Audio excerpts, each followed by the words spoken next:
Bedakan, kalau kita memperjuangkan agenda Tuhan, ya semua agenda Tuhan sih, dalam Tuhan, semua bisa mengaku dalam Tuhan. Cuman begini, kalau kita memperjuangkan agenda Tuhan yang nyata-nyata jelas-jelas untuk kepentingan bersama dan untuk kepentingan orang lain, maka itu disebut hikmat.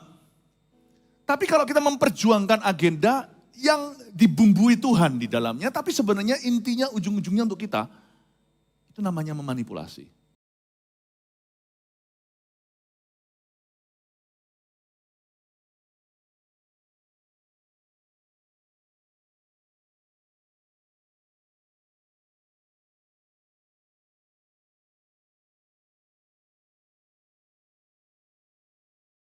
Tuhan,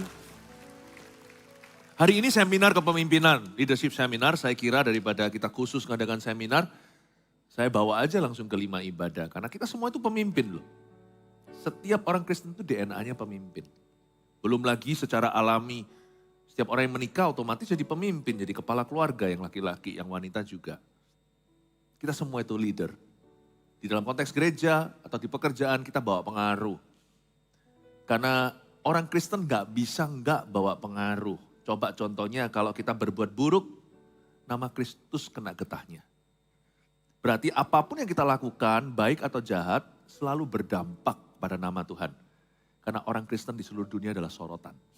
Jadi semua kita adalah pemimpin. Makanya itu ini menu sepanjang hari, kalau Anda ketinggalan sudah 3 kali ibadah di depan, Anda mesti harus kejar ketinggalannya di YouTube kan ada, kan sudah diunggah, Anda bisa menyaksikan. Ini dia ya. Judul-judulnya. Nanti dicicil pelan-pelan minggu ini harus selesai. Ya. Kalau enggak pun saya enggak tahu, semua ini kan untuk kebaikanmu, bukan untuk kebaikan saya saja. Nah sekarang kita masuk ke ibadah berikutnya ini yaitu ibadah 4. Tidak menyalahgunakan wewenang dan pengaruh. By the way nanti ibadah 5 setelah ini, kalau Anda enggak kemana-mana welcome untuk mengikuti lagi Pastor Robert, Bu Lea dari GMS Surabaya Timur. Nanti akan join us di sini, saya mau nyanyi-nyanyi sama mereka juga. It's gonna be really fun, ibadah terakhir nanti. Tapi sekarang kita mulai dulu dengan ini, tidak menyalahgunakan wewenang dan pengaruh. Kita buka kitab Filemon, cuman 1 pasal aja. Ya Filemon pasal 1 ayat pertama. Pemimpin yang tidak menyalahgunakan wewenang dan pengaruh. Saya baca ayat 1.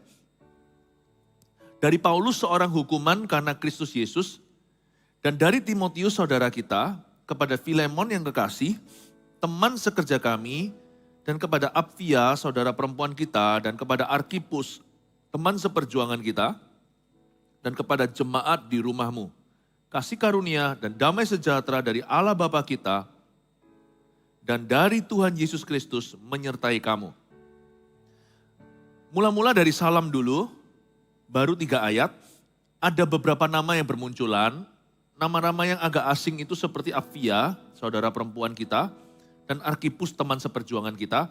Nanti saya bahas kemudian, tetapi kita mulai dulu dengan Paulus. Dari Paulus, seorang hukuman karena Kristus Yesus. Amazing, tanda tangannya di depan. Paulus ini yang mengajarkan, janganlah kita itu berpikir terlalu tinggi untuk diri sendiri. Tapi hendaknya kita itu memikirkan sesuai dengan takaran iman kita masing-masing. Hendaklah kita menganggap yang lainnya lebih tinggi dari kita. Kalau kita menganggap diri sendiri lebih tinggi itu namanya meninggikan diri. Meninggikan diri itu bisa di atas Monas. Yang namanya rendah hati itu banyak KW-nya dan KW-nya rendah hati itu canggih. Kalau tidak karena firman dan Roh Kudus kita sendiri nggak tahu kita sedang rendah hati atau sedang sombong. Dan kita nggak bisa membedakan karena manusia itu perasaannya kurang objektif. Di ibadah-ibadah sebelumnya saya ada bahas tentang perasaan. Feeling kita. Kalau manusia udah dihinggapi virus namanya feeling ini, perasaan dia sudah nggak bisa bedakan kiri dan kanan. Susah sekali tentang kerendahan hati itu. Makanya Paulus yang menuliskan di suratnya, hendaknya kita menganggap yang lainnya lebih tinggi, ini dia praktekkan sendiri. Paulus nulis kepada seorang namanya Filemon. Surat ini backgroundnya begini. Latar belakang surat ini, Paulus menulis surat ini di penjara rumah di Roma. Dia kan sudah sampai sana, gak lama nanti dia akan meninggal di situ jadi martir. Dia ngontrak rumah, dijaga penjaga, dijaga pengawal, lalu dia tulis surat kepada Filemon karena satu orang yang mereka sama-sama kenal, namanya Onesimus. Filemon ini adalah orang kaya keturunan Yunani. Dia ini adalah jemaat founding members atau jemaat mula-mula gereja di Kolose. Orang ini juragan tanah. Dalam sejarah kita bisa selidiki kira-kira dia ini siapa. Dan Filemon ini rumahnya dipakai sebagai gereja. Zaman dulu sebelum the third century, sebelum abad ketiga, gereja itu nggak ada seperti ini di mall apalagi. Ya, nggak ada yang standing alone. Zaman dulu malah ada loncengnya tong tong tong dan ada tanda salib yang kosong, Yesus sudah bangkit. Cetusan-cetusan iman secara simbolis di dalam arsitektur gereja. Ya kan? Belum ada gereja-gereja yang sekarang pun kuno, tapi zaman itu belum ada gereja-gereja dengan kaca-kaca yang warna-warni di Eropa itu. Lalu digambar-gambar sana kejadian tentang Yesus, mujizatnya, kelahirannya, Ibu Maria. Belum ada. Jadi mereka itu bergereja di rumah-rumah sungguhan, gak ada pilihan. Dan rumahnya Filemon ini berarti besar, bisa jadi gereja, coba bayangkan. Paulus gak main-main, banyak petobat. Paulus khotbah itu satu kota muncul. Jadi orang ini orang kaya. Orang kaya. Tapi anak rohaninya Paulus, hebat gak Paulus itu? Rasul Paulus lah yang memenangkan jiwanya. Dia bukan hanya jemaat mula-mula, dia juga orang berdosa. Salah satu yang pertama dimenangkan oleh Paulus di sana. Hubungan Paulus ya, meskipun sana pengusaha, ini pendeta. Wah, sang pengusaha sangat segan sama dia, sangat sungkan. Tapi saya bisa melihat Paulus ini bisa carry himself so well. Dia bisa membawa diri dengan demikian rupa. Dia sekalipun dekat sama orang kaya, dia tidak memanipulasi mereka. Makanya itu saya mau dorong Anda apapun profesimu, jangan manipulasi manusia. Sekalipun Anda dekat sama orang yang berkuasa, jangan semerta-merta menggunakan jasa mereka. Percayalah, itu percuma. Anda dekat sama orang kaya, jangan ingini kekayaannya. Cukupkan dirimu dengan gajimu dan minta Tuhan memberkati. Sehingga Anda jarang sakit, gak usah ada bocor bil medis. Supaya banyak yang bisa ditabung. Jangan berharap sama uang orang. Jangan harap. Jangan minta uang gampang. Paulus itu kelihatan sekali, orang ini bukan hanya rendah hati, orang ini murni. Pemimpin yang tidak menyalahgunakan wewenang dan pengaruh itu tergantung sama hatinya, pilihannya. Kita harus punya komitmen yang teguh, ini bukan hanya untuk pendeta segala profesi saudara, karena banyak panjat sosial di dunia ini. Banyak sekali panjat sosial, apalagi ya, social climber, gold digger. Gold digger itu apa? Penggali emas. Cukupkan dirimu dengan gajimu. Gak usah minder, gak usah sombong kalau sama orang yang jauh lebih tinggi statusnya di depan kita, uang gua. Ya kan? Kita mau kalah merek pun gak masalah. Atau gak merek sama sekali gak apa-apa. Kita gak ditentukan dengan packaging kita. Badan yang kubawa ini berharga, bait suci already. Jangan ada mentalitas orang kota atau orang desa. Gak ada kita mentalitas kerajaan Allah. Gak percaya badan saya atau nyawa saya berharga. Coba ambil ginjalku masuk penjara sana, gak peduli konglomerat. Coba bunuh saya kalau gak dikejar sama polisi. Paham maksud saya? It's not the packaging. Bukan brandingnya. Tapi life is precious. Hidup itu berharga.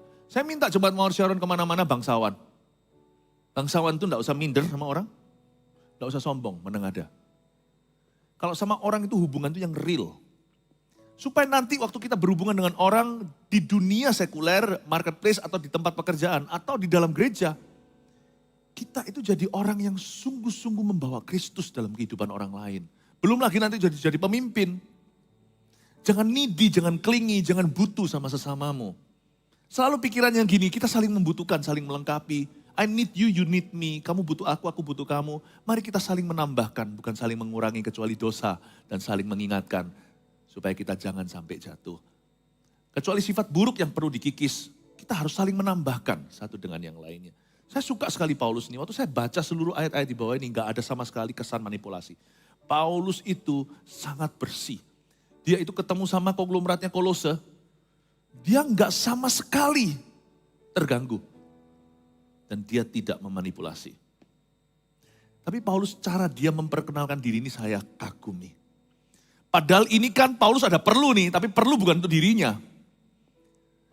Paulus ada perlu untuk sesuatu demi Onesimus. Onesimus ini seorang hamba, dulu itu kerja di rumah tangga atau di perusahaannya Filemon. Entah dia mencuri uang kek atau gimana, pokoknya dia lari dari run from service. Dia itu lari dari duty, lari dari tugasnya. Zaman dulu lain. Zaman dulu itu setiap orang yang kerja untuk orang lain dengan zaman sekarang hak asasi manusia. Sekarang berupa profesi. Kalau dulu itu berupa properti.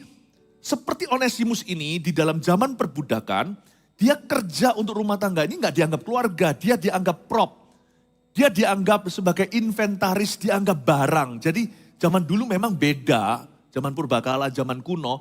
Jadi kalau orang seperti ini lari, udah diteken kontrak, hukumannya hanya satu di Roma. Di Roma atau Italia, hukumannya sangat tegas. Di dalam kerajaan Roma di mana-mana, kalau sampai orang ini ditangkap, pasti digantung minimal di penjara dulu. Mau tahu kenapa? Kalau nggak dikasih pelajaran, nanti yang lainnya ngikut semuanya. Karena kaum Italia, orang-orang Roma yang menjadi penjajah saat itu paling takut jika terjadi uprising atau terjadi pemberontakan dari kaum orang-orang yang pekerja ini atau yang diperbudak ini, mereka akan bangkit lalu akan mengkudeta Romawi. Mereka takut sekali. Jadi kalau ada satu yang lari, satu macam-macam langsung dibunuh. Paham ya konteksnya? Paulus ada perlu nih, karena Onesimus dalam bahaya. Orang kayak Paulus nggak buka bicara sama orang kuat atau orang kaya atau orang siapa, dia nggak akan buka. Kecuali kalau dia butuh sesuatu dan dia tahu kuncinya terletak pada orang itu. Karena Onesimus ini dulu former bosnya atau mantan bosnya adalah Filemon, anak rohani Paulus. Dan Onesimus ketemu sama Paulus di penjara.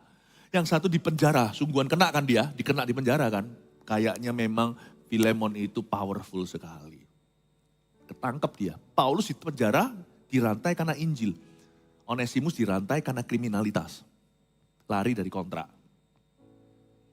Ketemu di penjara, bertobat dia. Sama Paulus dituntun jadi anak rohaninya. Sekarang anak rohani Paulus adalah mantan bos dan mantan pegawai, dua-dua anak rohaninya. Bayangin. Paulus ngerti langsung di dalam percaturan kerajaan sorga. Dia di posisi yang strategis untuk mempersatukan dua ini. Dan supaya jangan terjadi capital punishment atau hukuman mati. Kalau sudah masalah nyawa, Paulus buka bicara. Diteleponlah orang kaya Kolose ini lewat sebuah surat. I need to talk with you.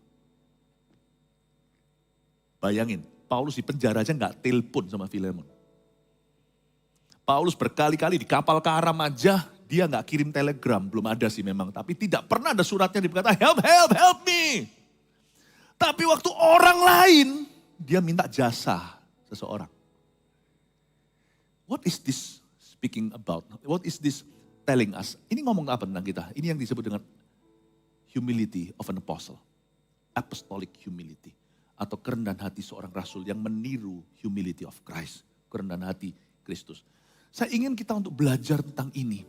Seorang pemimpin yang dari awal, dari sejak hatinya sudah tidak pernah menyalahgunakan wewenang dan pengaruh. Dan cara dia memperkenalkan diri pada Filemon, dahsyat. Jangan dibaca asal, coba kita lihat dari Paulus. Seorang hukuman karena Kristus Yesus. Alamak. Kenapa dia gak tulis aja? Intimidasi kan di depan. Orang dunia ini kalau mau berhasil kan harus bentak. Kepemimpinan di dunia ini tangan besi. Kalau kita gak kenceng, orang gak mau. Tapi Paulus enggak tuh. Dia enggak intimidasi siapa-siapa. Karena Paulus tidak mencoba dalam bahasa Inggrisnya, he's not trying to lord it over him. Dia enggak mencoba untuk main Tuhan-Tuhanan atas orang-orang yang dia pimpin. Lihat ya, semua orang besar di dalam Tuhan. Semua pucuk pimpinannya adalah kasih. apapun yang tidak dari pucuk kepemimpinan kasih akan break someday. Karena itu jangan sampai kita menilai kebesaran pelayanan atau pekerjaan kita sekarang. Karena kalau fondasinya udah salah, cepat lambat tol itu akan retak. Kalau ada yang namanya thokong jian liao, atau curi bahan, korupsi materi, cepat sebentar lagi kena hujan panas, krek. Dari kita sekalipun melihat gedung besar, jangan bangga. Kalau kita tahu fondasinya salah, bangunan materinya semua colong bahan, saya nggak mau beli apartemen itu. Gempa dikit, ambruk semua. Makanya kalau saya mau beli sesuatu, saya mau lihat developernya. Teruji atau enggak? Nangkep ya, coba saya ajak kita untuk brainstorming sedikit, memikirkan. Dan Paulus nulisnya apa? Dari Paulus, seorang hukuman karena Kristus Yesus. Wow, dia ambil arus bawah. Ini kalau orang memperkenalkan dirinya, misalnya kalau saya teks sama orang ya, ini hikmat praktis. Misalnya orang baru, saya lagi hubungi dia karena apa gitu. Saya bilang, Shalom atau selamat siang, saya Philip Mantova. Saya Philip Mantova. Saya tidak akan tulis Pastor Philip Mantova, Pendeta Philip Mantova, whatever. Kecuali kalau itu fungsional, paham maksud saya. Kalau itu fungsional sesuatu, kalau supaya bisa tahu, oh iya saya ini, kalau itu formal ya. Tapi kalau semuanya sesuatu sifatnya personal, saya tidak akan pernah, saya Philip Mantova. Karena saya belajar dari Paulus. Paulus berkata, saya seorang hukuman karena Kristus Yesus. Bahkan dia nggak tahu, dari Paulus. Dia harusnya bisa tulis, dari Papa Paulus. Oh matilah dia. Angkat tangan dia untuk Onesimus. Langsung bertekuk lutut yang namanya Filemon. Dari Papa Paulus, dari Apostle Paul, dari Rasul Paulus. Rasul itu soalnya adalah jawatan sih, Rasul itu bukan jabatan. Di dalam gereja nggak ada jabatan Rasul, itu nggak ada. Terbukti seseorang itu Rasul karena dia bapak gereja-gereja. Atau bapak bangsa-bangsa. Jadi itu nggak usah dicetuskan sebenarnya. Kalau kita mencetuskan untuk diri sendiri, always use your first name. Saya Philip Mantova. Belajar begitu. Lihat ya, bedanya orang besar dengan yang tidak. Itu di sana. Ya. Kadang-kadang saya makan dengan orang tertentu, saya terinspirasi dengan sepanjang perjalanan hidup saya dengan orang sombong maupun rendah hati. Dan saya bisa memilih, waktu saya berada di persimpangan, saya pilih untuk jadi yang mau jadi seperti yang rendah hati. Saya belum merasa diri rendah hati, tapi saya mau jadi seperti itu. Saya pernah duduk dengan orang belum apa-apa, dia bilang, iya saya adalah pendeta, saya pastor. Zaman sekarang ini dikit-dikit orang mau panggil pastor, padahal pastor itu hubungan dengan orang. Dikit-dikit orang memberi gelar sendiri pastor di depan. Gak gampang loh. Saya sendiri belajar. Saya sendiri dalam sejarah hidup saya. Baru dipanggil pastor itu setelah sekian lama melayani Kristus dan terjalin hubungan erat dengan jemaat. Terjalin hubungan, betul-betul hubungan seperti anak Tuhan dan pengasuh yang memberi makan. Setelah sekian lama baru namanya pastor, tapi saya heran. Ada fenomena di dunia ini, bukan hanya di Indonesia. Tiba-tiba bermunculan entah kenapa dan siapa, udah muncul gelar pastor ini, pastor itu. Padahal pastor is not a preacher. Just because you can preach, you are not a pastor. Hanya karena Anda bisa berkhotbah bukan berarti Anda seorang pastor. Demikian pula reverend, kalau dalam bahasa Inggrisnya, bishop. Itu gak sembarang digelar. Itu karena hubungan setelah sizable ministry dan teruji, setelah puluhan tahun di kantong, baru setelah itu hubungannya itu seperti ini. They call me pastor and it is an honor. Mereka memanggil aku pastor dan itu adalah sebuah honor atau sebuah kehormatan. Sekarang itu aneh, tiba-tiba muncul gitu-gitu. Jangan tiru-tiru baik di sekuler maupun di dunia ministry. Saya ketemu dengan orang yang tiba-tiba mengaku-ngaku itu saya pernah dan saya lihat tentunya saya bukan play along tapi saya berkata oh iya. Kalau orang itu minta dihormati ya saya hormatilah. Tapi saya ketemu dengan orang tertentu makan 1 jam gak ngerti ternyata orang ini besar. Hebat gak saya ketemu waktu itu di negeri Panda. Saya gak mau sebut nama. Duduk itu satu meja.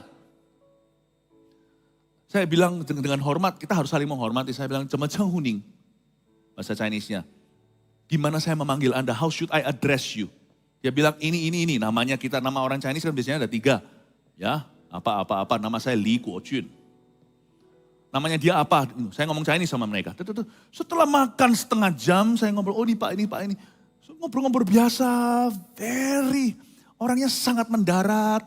Setelah itu kita berdoa, saling menguatkan. Saya baru tahu, ya ampun.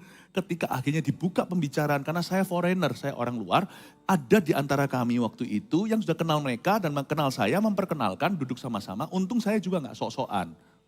Saya bilang, dan dia juga tanya sama saya, sama Cheng Huning, dia juga tanya sebaliknya gimana memanggil. Saya bilang, oh Feli. Saya menanya nama Li Guojun, tetapi sebenarnya, tapi di Taiwan saya lebih dikenal Feli, karena Philip itu dalam bahasa Chinese Feli atau Filipus. Jadi saya dipanggil Feli Muse, pendeta Philip. Oke, mereka panggil saya Feli Muse. Saya bilang, oh Muse hao. Saya bilang pendeta sama pendeta, saya tahu itu semua pendeta.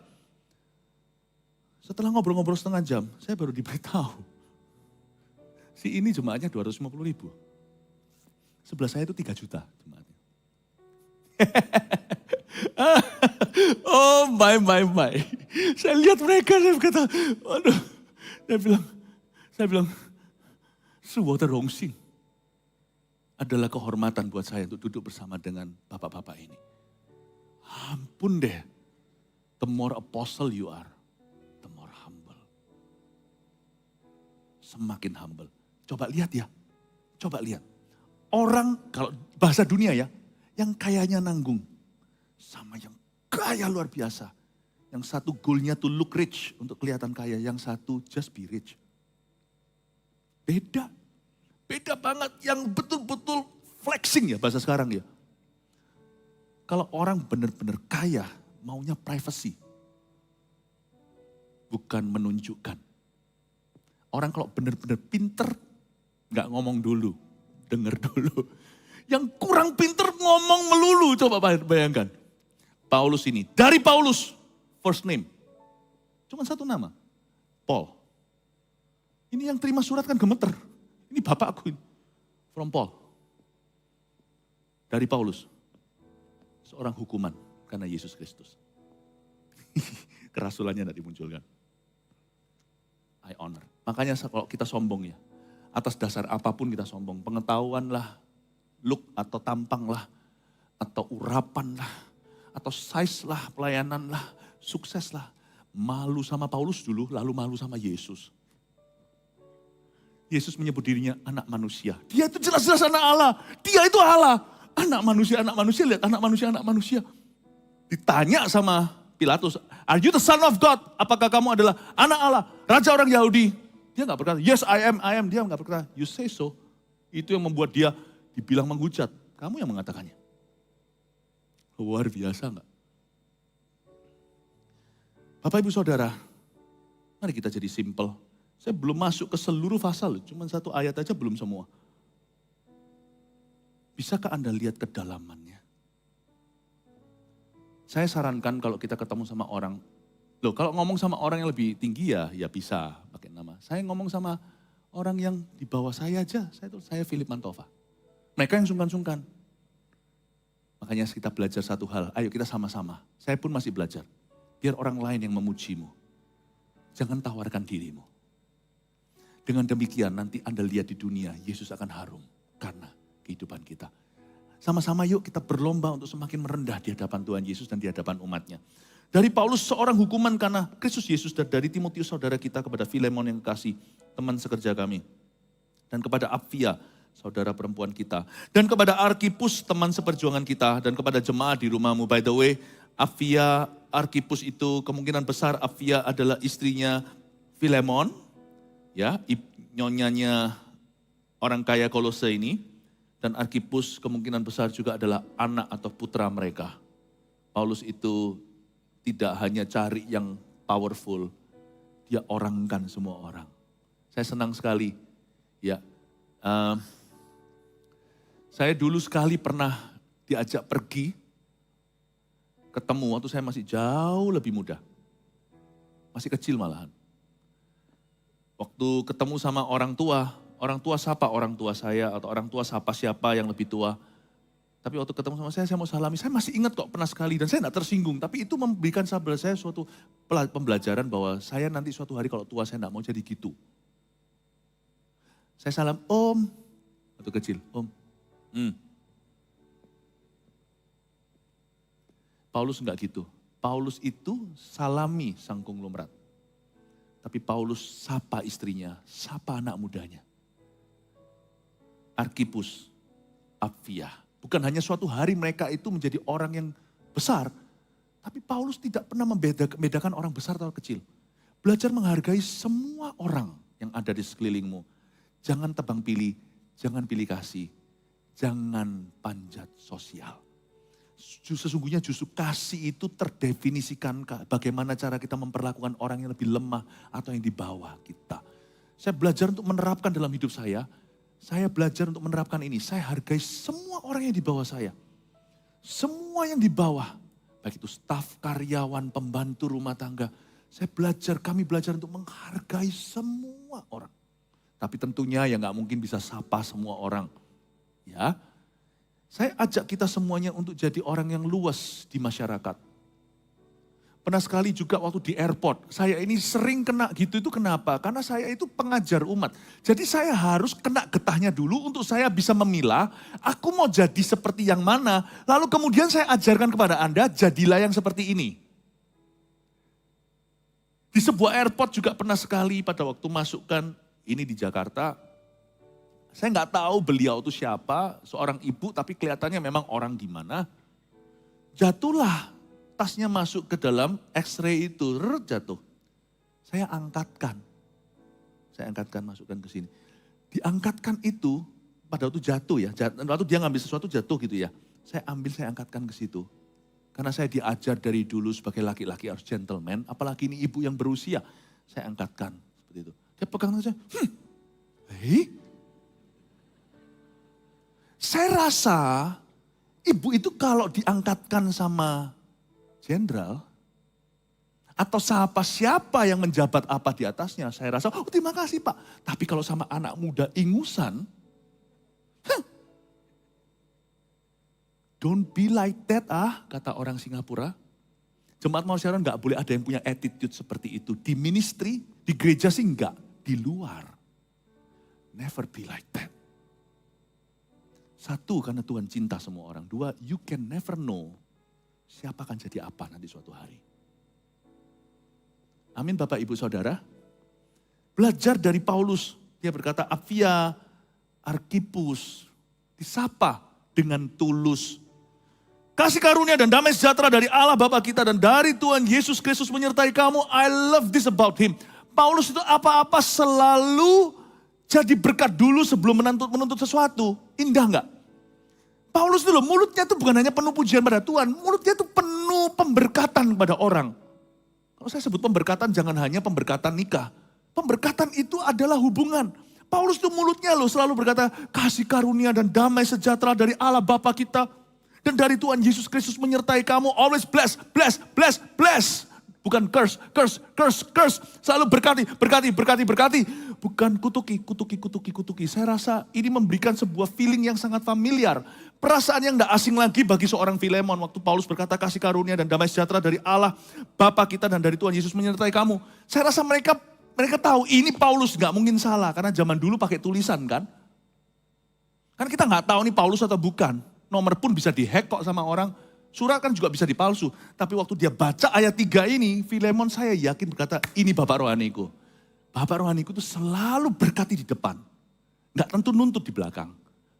Bapak rohaniku itu selalu punya tujuan. Pemimpinku itu selalu punya agenda dan agendanya bukan pribadi. Kalau dia membuka mulut minta sesuatu itu pasti untuk kepentingan bersama atau kepentingan orang lain. Dia gak pernah buka mulut untuk dirinya.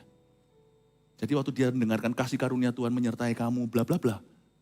Saya yakin, ya, Filemon langsung tahu ini adalah the apostle, rasul itu. Selalu jadi orang yang berkati dulu. Do not demand anything you have not given to people. Jangan menuntut apa-apa yang belum kau berikan pada orang lain. Istriku pastor, istriku gak pernah tunduk sama aku. Mana kata firman Tuhan harus hormati suami? Tunggu dulu. Sudahkah kau mengasihi dia seperti dirimu sendiri? Sudah enggak? Sudahkah memberi telinga untuk mendengarkan keluh kesahnya? Sudahkah beri waktu Oh ya enggak bisa, aku harus ada me time karena aku sudah kerja. Nah itu, belum mengasihi dia seperti dirimu sendiri, yang kau kasih hanyalah dirimu. Me time itu. Do not demand from people, jangan tuntut pada orang apa yang tidak kau berikan. Sama anak juga sama, mana hormatnya sama papa mama, tapi papa mamanya, papanya nggak pernah tuntun dia dalam jalan kebenaran. Malah nuntut ke gereja kok, ke Tuhan kok, percaya Tuhan kok jadi gitu. Papanya sendiri nggak pernah berdoa. Hak apa untuk menuntut anaknya? Do not demand from your children what you have not sacrificed yourself for them. Jangan tuntut pada anakmu apa yang dirimu sendiri belum korbankan untuk mereka. Money nggak hitung, karena memang nggak, terus terang lah, masa kerjanya untuk anak? Nggak punya anak pun orang kerja kan, orang bisnis kan? Berarti cari uang kan? Ya memang itu sudah kehidupan. Berarti uang nggak hitung. Saya lihat ini, saya melihat, wah Paulus saya sangat-sangat diberkati. Aku mengucap syukur kepada Allahku setiap kali aku mengingat engkau dalam doaku. Jadi Paulus mendoakan, karena aku mendengar tentang kasih-Mu kepada semua orang kudus dan tentang iman-Mu kepada Tuhan Yesus. Dan aku berdoa agar persekutuan-Mu di dalam iman turut mengerjakan pengetahuan yang baik di antara kita untuk Kristus. Dan kasih-Mu sudah kuperoleh, dari kasih-Mu sudah kuperoleh kegembiraan besar dan kekuatan. Sebab hati orang-orang kudus telah kau hiburkan saudaraku. Bisa tangkap enggak ayat 7 ini, misalnya ayat 7. Di atas kan Paulus berkata, I pray for you. Udahlah simple lah, ayat-ayat tadi itu saya jabarkan semua enggak ada waktu. Tapi intinya adalah I pray for you. I'm praying for you. I always pray for you. Aku selalu berdoa untukmu. Ya. Doa itu sebenarnya enggak usah bilang. Aku doa loh, kalau orang doa sungguhan tuh enggak akan bilang-bilang. Enggak akan bilang-bilang. Tapi kali ini dia harus bilang. Karena dia ada perlunya. Paulus ada mau. Paulus ini seorang negosiator yang hebat. Tapi dia itu murni agendanya. Nah banyak orang itu negosiator hebat, tapi agendanya nggak murni, sama dengan manipulasi. Ya, bedakan. Kalau kita memperjuangkan agenda Tuhan, ya semua agenda Tuhan sih, dalam Tuhan, semua bisa mengaku dalam Tuhan. Cuman begini, kalau kita memperjuangkan agenda Tuhan, yang nyata-nyata jelas-jelas untuk kepentingan bersama dan untuk kepentingan orang lain, maka itu disebut hikmat. Tapi kalau kita memperjuangkan agenda yang dibumbui Tuhan di dalamnya, tapi sebenarnya intinya ujung-ujungnya untuk kita, itu namanya memanipulasi. Hai Paulus ini ada maunya, coba saya jelaskan ya. Dari ayat 7 dia berkata, dari kasih-Mu sudah kuperoleh kegembiraan besar. Dengan kata lain dia berkata, I never ask you for money. Aku tidak pernah minta. Aku tidak pernah ingin join kekayaanmu. Jikalau aku telah membuatmu kaya lewat hikmat-hikmatku dan lewat doaku, izinkan aku minta sesuatu kali ini aja dan bukan untuk diriku. Nangkep ini ya. Jadi kita itu jangan gampang-gampang pakai jasa orang. Jangan gampang-gampang pakai jasa orang. Izinkan saya kasih kesaksian-kesaksian, bukan berarti saya sudah sempurna. Tapi saya mau Anda tahu bahwa apa yang saya ajarkan ini, saya harus lakukan dulu.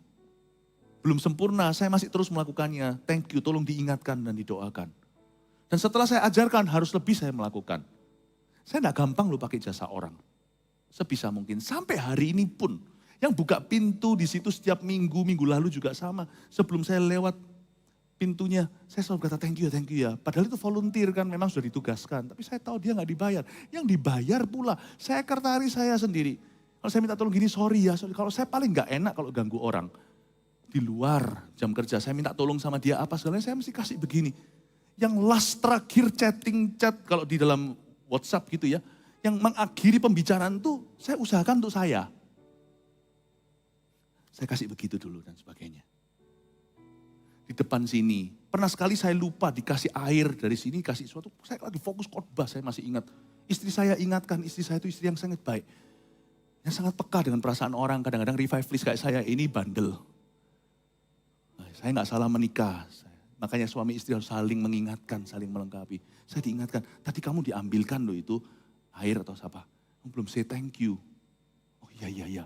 Saya minta maaf sama Melki, bro Melki waktu itu. Saya bilang sorry diambilin air, saya belum ngomong. Oh enggak apa-apa kok, saya pelayanan. Oh iya, thank you. Kalau sudah di atas jam 8 gitu, saya sungkan minta tolong sama pembantu rumah tangga saya. Kalau sampai saya minta tolong, minta sesuatu gitu. Saya pikir-pikir seperlunya, perlu enggak ya, kasihan mereka. Kalau sudah dikasih gitu tuh saya berkata terima kasih ya Mbak, terima kasih. Meskipun saya bayar. Saya sungkan. Orang-orang rumah saya tahu saya ngomong gini dibohong enggak? Atau sungguhan? Kalau ngangkat-ngangkat barang, kan sering traveling nih, mulai setelah pandemi ini kan sering kali traveling, udah ngepak-ngepak itu, saya paling kasihan mereka ngangkat koper saya, turun tangga, saya bilang sini mbak, dan lucunya mbak-mbaknya juga baik sekali cinta kami. Saya bersyukur mereka bukan hanya sebagai berprofesi di rumah kami, tapi seperti keluarga juga.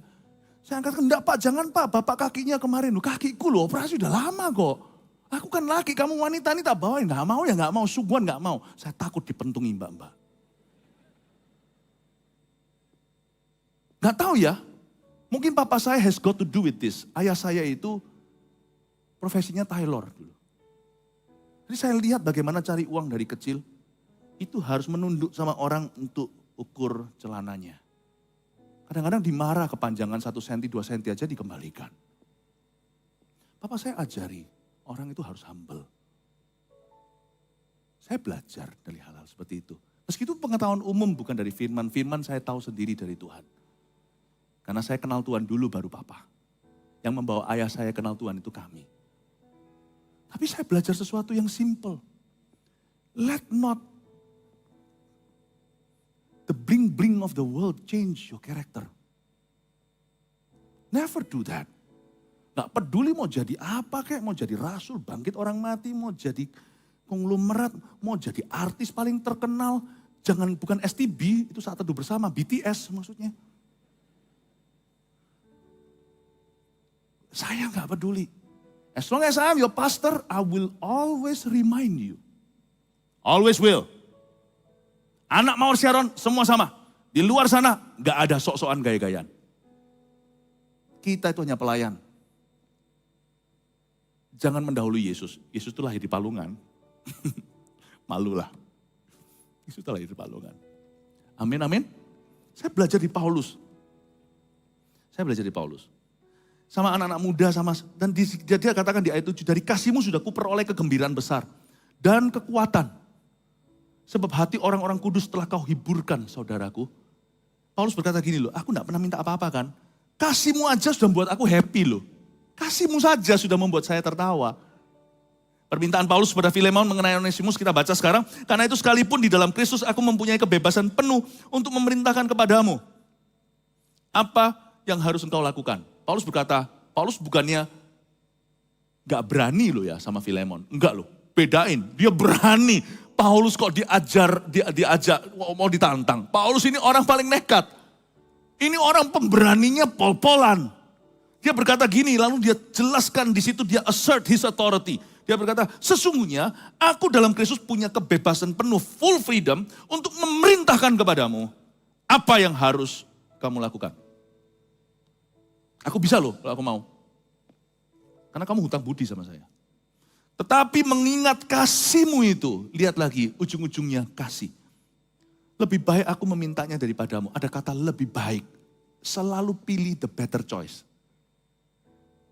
Asking is always better than ordering. Minta. Padahal di bawah kita. Thank you ya Pastor Yu. Lebih baik daripada, yo.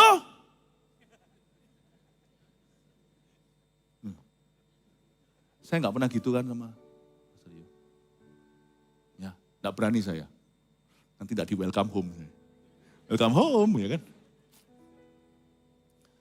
Kita semua harus belajar, all of us. Bahwa Paulus berkata, I have the power to do so. Tapi saya gak mau, lebih baik aku memintanya. Kata lebih baik itu bagus sekali. Better this one.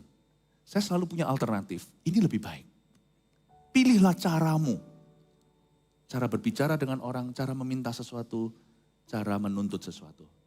Pilihlah cara yang lebih baik. Aku Paulus yang sudah menjadi tua. Wah, lagi pula sekarang dipenjarakan karena Kristus Yesus. Saya ngerti ini arahnya kemana. Ini namanya dalam bahasa Chinese guroji. Ya, dia menyesah dirinya. Dia jadikan dirinya tumbal untuk Onesimus sebenarnya. Anda bisa ngerti ini arahnya kemana. Aku Paulus yang sudah menjadi tua. Lagi pula sekarang dipenjarakan karena Kristus Yesus. mengajukan permintaan kepadamu. Paulus proposal mengajukan permintaan mengenai anakku yang kudapat selagi aku dalam penjara, yakni Onesimus. Dahulu memang ia tidak berguna bagimu, tapi sekarang sangat berguna baik bagimu maupun bagiku. Dengan kata lain, please jangan izinkan dia dihukum mati. Please, dia berguna sekarang, dia berubah kok, dia berubah. Bisa nggak tolong kasih kesempatan. Dalam kehidupan kami berapa kali kami ketemu dengan beberapa orang yang sangat powerful. Saya sengaja datang, pernah 1-2 kali aja, yang saya ingat saya, minta tolong bukan untuk kami, minta tolong untuk seseorang. Please, kasih kesempatan. Kasih kesempatan. Saya ingat kok, tapi sampai hari ini sih belum pernah sih ketemu sama orang powerful minta tolong untuk kami, itu gak pernah. Saya gak pernah. Paulus saya bisa memahami dimensi yang Paulus lakukan. Paulus sudah menjadi tua, lagi pula sekarang dipenjarakan karena Kristus Yesus. Mengajukan permintaan kepadamu mengenai anakku. Dia kusuruh kembali kepadamu, ayat 12, dia yaitu buah hatiku. Sebenarnya aku mau menahan dia di sini sebagai gantimu untuk melayani aku selama aku dipenjarakan karena Injil. Tetapi tanpa persetujuanmu, kita diskusi dulu. Aku tidak mau berbuat sesuatu. Supaya yang baik itu jangan kau lakukan seolah-olah dengan paksa. Apa gunanya kamu sungkan dan takut sama saya? Aku mau bicara hati ke hati, kalau kamu tidak rela ya sudah.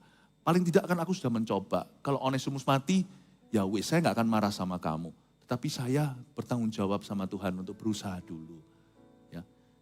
Dan itu membuat hatinya sungkan, karena dia di sini ada tekanan kasih. Namanya love, pressure of love. Tetapi tanpa persetujuanmu aku tidak mau berbuat sesuatu supaya yang baik ini jangan kau lakukan seolah-olah dengan paksa, melainkan dengan sukarela. Sebab mungkin, karena itulah dia dipisahkan sejenak daripadamu supaya engkau dapat menerimanya untuk selama-lamanya. Saya suka sekali di ayat 15, Paulus pakai kata mungkin, sebab mungkin. Karena janganlah kita sebagai pemimpin itu selalu konklusi, selalu ketok palu. Jangan, kasih the benefit of the doubt. Kasih yang namanya suatu benefit, kasih suatu hak untuk orang meragukan kita. Kasih orang untuk meragukan kita. Tidak semuanya selalu papa berkata. Kasih orang untuk menguji kita. Sebab mungkin itu diajak mikir si Filemon.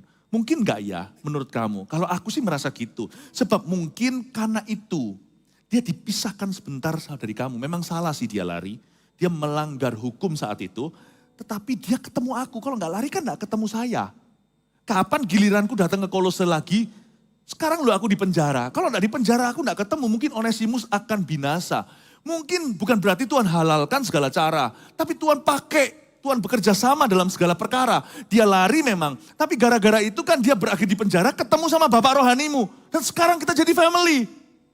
Kalau saya jadi Filemon saya pasti, dan saya jawab Paulus. Karena Paulus itu punya satu kekuatan. Dia negosiator yang hebat. Untuk orang itu sampai akhirnya mau pelayanan.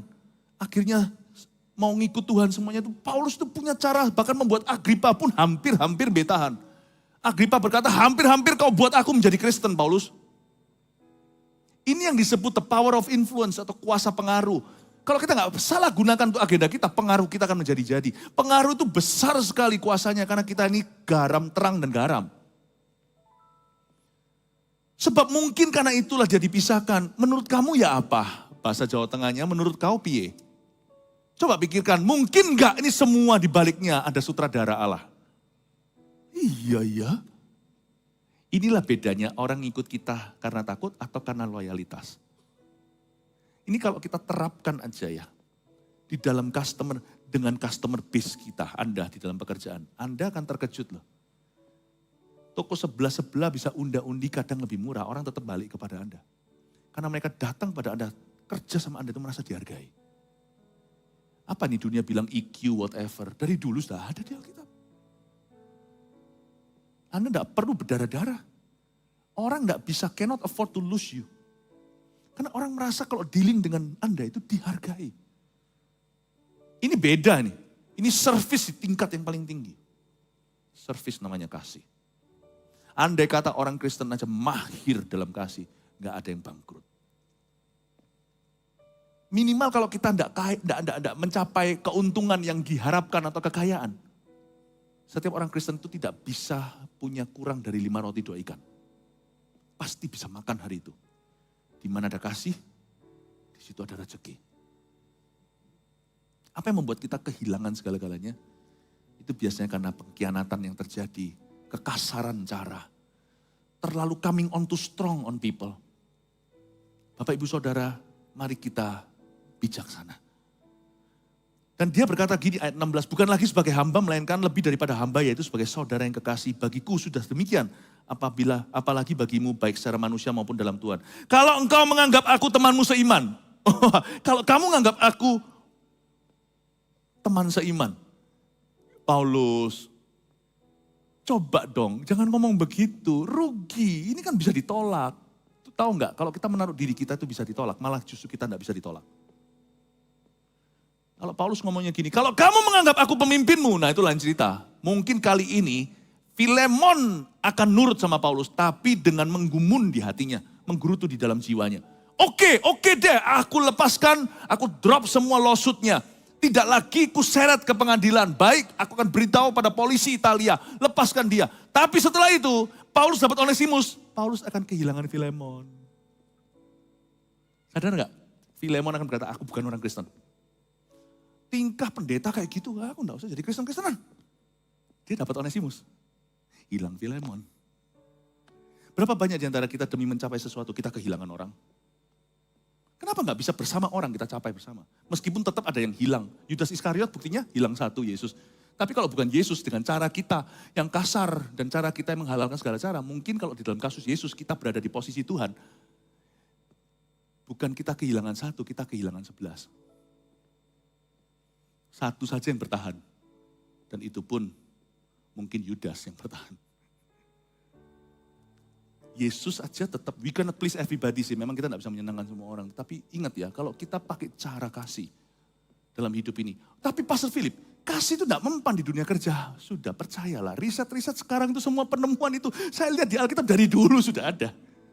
Andai kata, ini bukan strategi marketing, bukan. Ini mengorangkan orang dan menuhankan Tuhan. You be very surprised how successful you'll be. Kalau Anda terapkan ini dalam kepemimpinanmu. Amin, Bapak Ibu Saudara. Kalau engkau menganggap aku teman seiman, terimalah dia seperti aku sendiri. Dan kalau dia sudah merugikan engkau, ataupun berutang padamu, tanggungkanlah semuanya itu kepadaku. Lucu, dia berkata rugi berapa? Dia curi apa? Dia curi sepatu, curi jam tangan atau apa? Aku ini kerja pakai tenda, membuat tenda. Paulus sendiri itu punya uang sebagian. Buktinya dia itu rental kontrak. 2 tahun yang kita ketahui di Kisah Rasul pasal 28, itu dia biayain sendiri itu. Rumah di Italia itu gak murah. Meskipun zaman dulu Roma itu ibu kota. Sekarang coba Anda coba kontrak di Manhattan, New York itu berapa? Kecil gitu. Cuman itu berapa duit? Jadi Paulus itu punya sesuatu untuk dia berkata, aku masih punya kok simpenan. Dia hutang berapa? Aku bayar. Paulus tidak mau entengkan uang orang. Mentang-mentang sana kaya. Enggak, dia rugi berapa? Fair-fairan, saya akan bayar. Tapi saya yakin akhir cerita ini bagus. Karena Onesimus, sejarah mencatat, menjadi bishop atas gereja Efesus setelah Timotius. Tidak ada. Dia umur 70 tahun plus, menjadi bishop di sana.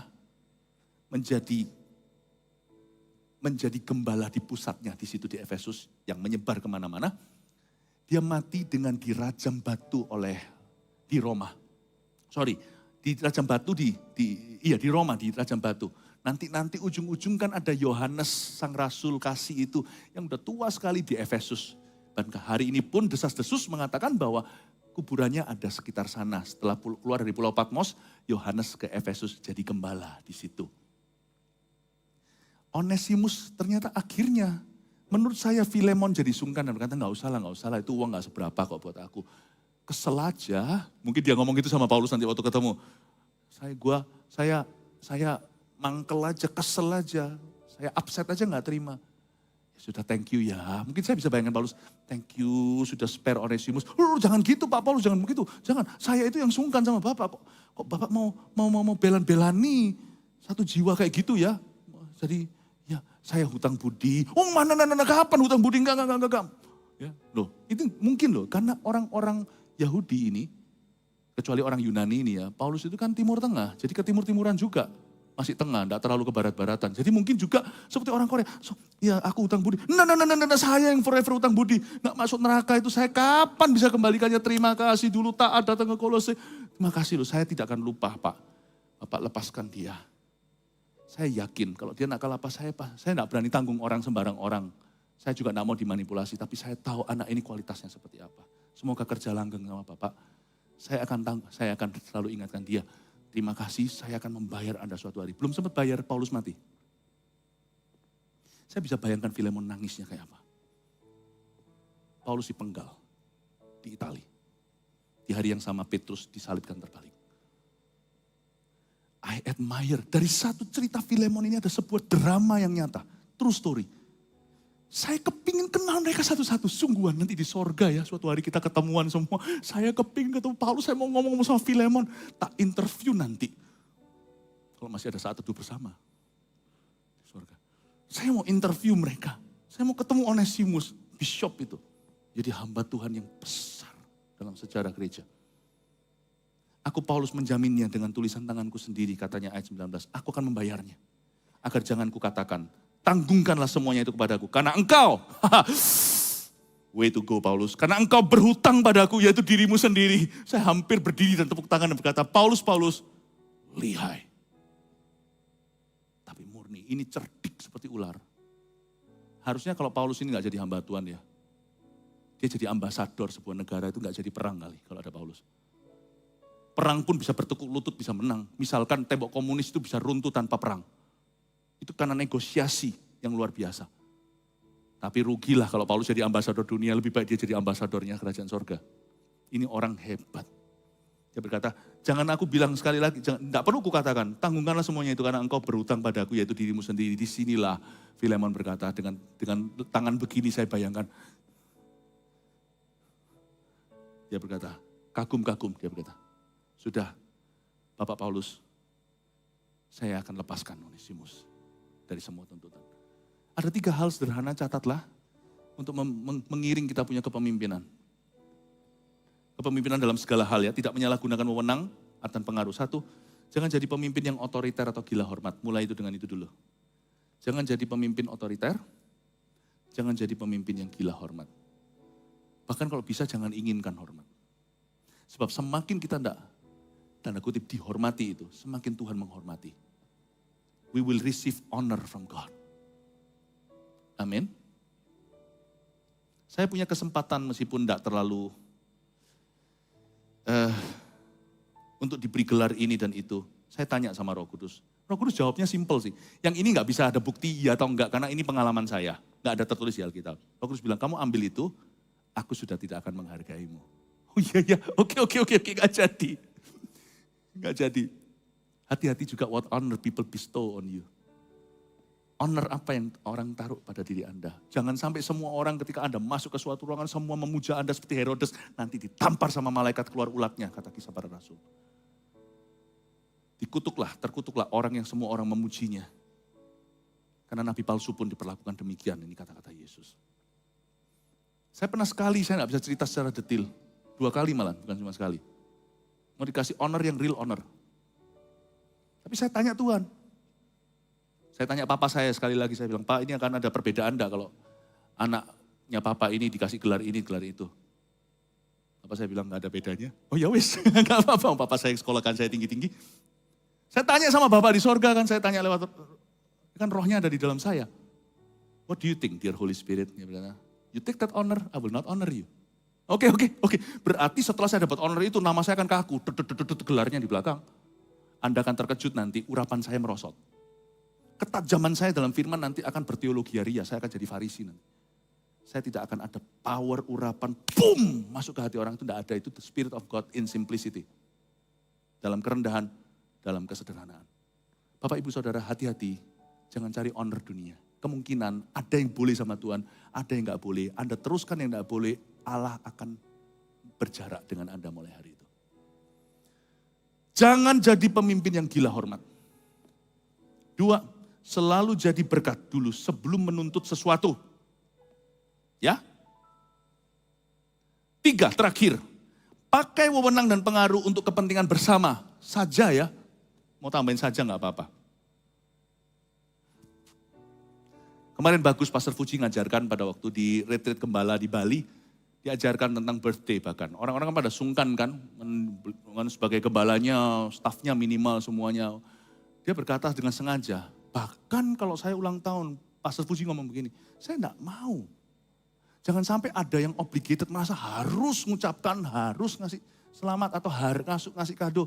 Nggak usah. Tambah nggak enak nanti semua jadi tradisi yang tidak terkatakan.